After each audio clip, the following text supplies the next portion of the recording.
Héctor Ferrer ha propuesto ante el Comité de Descolonización de Naciones Unidas un plebiscito estadidad sí o no. Y de ganar el no propone una segunda vuelta él ha mejorado independencia. Parécele olvidársele que ese asunto ya ha sido resuelto por el Comité de Recursos Naturales del Congreso Federal, lugar al que le compete ya que esto es un asunto doméstico.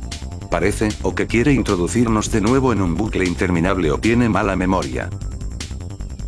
However, there's no disputing that a majority of the voters in Puerto Rico, 54%, have clearly expressed their opposition to continuing the current territorial status.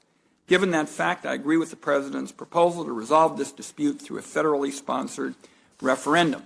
I also agree that the ballot questions should be reviewed by the Department of Justice to ensure that the options are not inconsistent with the Constitution, laws, and policies of our country. The Justice Department review is essential to ensuring that the proposed new Commonwealth status or a proposal with similar features will not be on the ballot.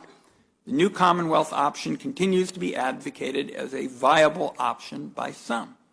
It is not. Persistence in supporting this option after it has been rejected is inconsistent with the U.S. Constitution, by the U.S. Justice Department, by the bipartisan leadership of this committee, by the House, and by the Clinton, Bush, and Obama administrations, undermines resolution of Puerto Rico's status question.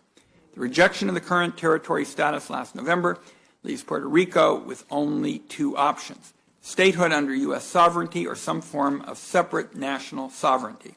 The federally sponsored vote should be simple and straightforward and reflect these two choices. The majority of Puerto Ricans do not favor the current territorial status as evidenced by the first question on the ballot, whether or not they cause some confusion. Governor, can you define exactly what enhanced Commonwealth really means? Because I'm not sure that I understand it. Thank you, Senator, for that question. I think it's a very valid one. A good example of serious consideration by Congress of the enhanced development of Commonwealth may be found in the legislative process between 1989 and 1991. And during the 1975 ad hoc procedure. But in 1975, a young fellow of the Department of Justice quotes in a letter, "The proposed compact would, without altering the fundamental nature of Puerto Rico's Commonwealth status, provide substantially increased autonomy to the island's government and its people."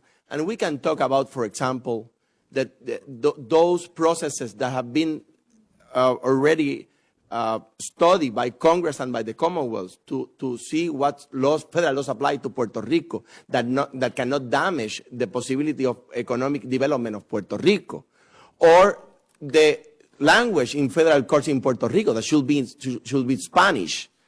That young fellow, the name of that young fellow back in 1975, Mitchell McConnell Jr., minority leader in the Senate. Governor, what I'm trying to understand is exactly what enhanced Commonwealth is, and because the question really here is whether or not it's consistent with the U.S. Constitution. Now, I understand that your legislature has passed this resolution that when we're talking about the plebiscite, it says incorporates all options, including the enhanced Commonwealth. But if our Department of Justice should determine that enhanced Commonwealth does not, in fact, meet with the definitions within our U.S. Constitution, doesn't fit within that, we've got a situation here where you're going to have a plebiscite that again, is not going to be followed or upheld. So what I'm trying to understand is how we're defining this, and is it consistent with our Constitution? Because we recognize that there is a challenge there. Great question. But it's something, as all of us know,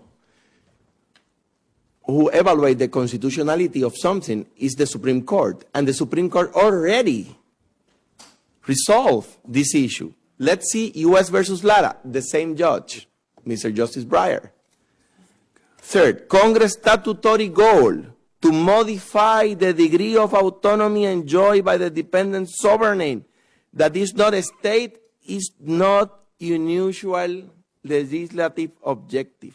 The political branches drawing upon analogous constitutional authority have made adjusting to the autonomous status of other such dependent entities, sometimes making far more radical adjustment than those at issue here.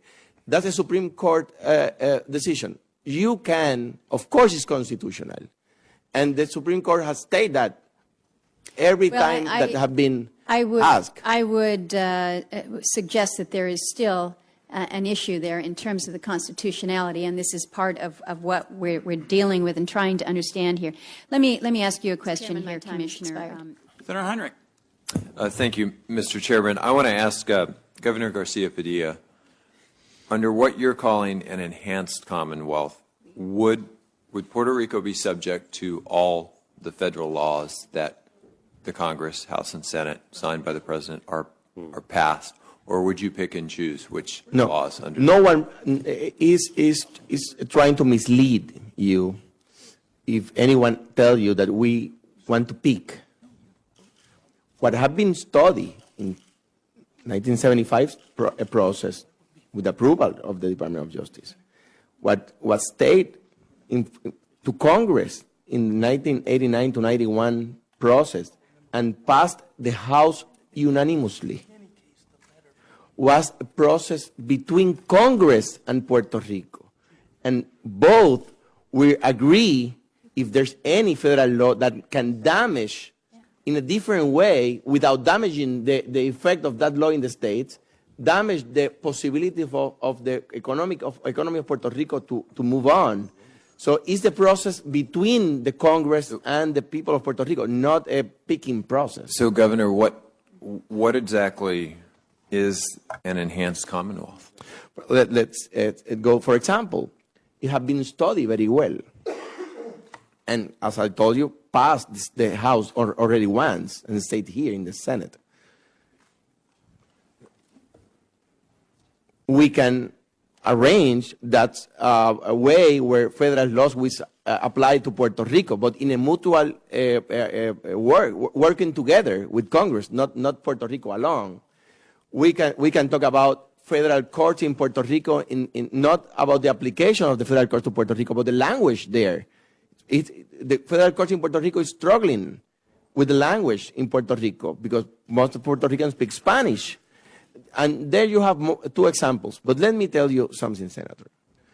To take Commonwealth out of the ballot is...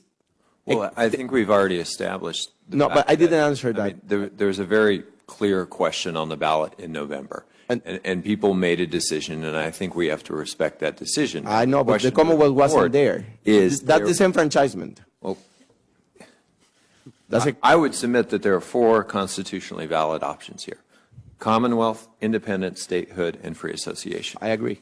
And in my reading of this ballot, it's fairly clear that the voters rejected Commonwealth status. Commonwealth was there, Senator? That gives us three remaining choices. And I think, we've sort of danced semantically around this for long enough that we have to move forward and begin to... The majority of the voters in Puerto Rico, 54%, have clearly expressed their opposition to continuing the current territorial status. Given that fact, I agree with the President's proposal to resolve this dispute through a federally sponsored referendum.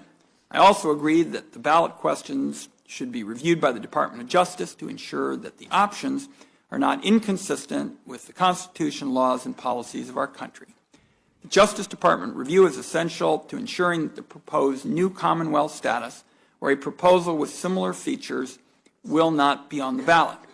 The new Commonwealth option continues to be advocated as a viable option by some. It is not. Persistence in supporting this option after it has been rejected is inconsistent with the U.S. Constitution, by the U.S. Justice Department, by the bipartisan leadership of this committee, by the House, and by the Clinton, Bush, and Obama administrations, undermines resolution of Puerto Rico's status question.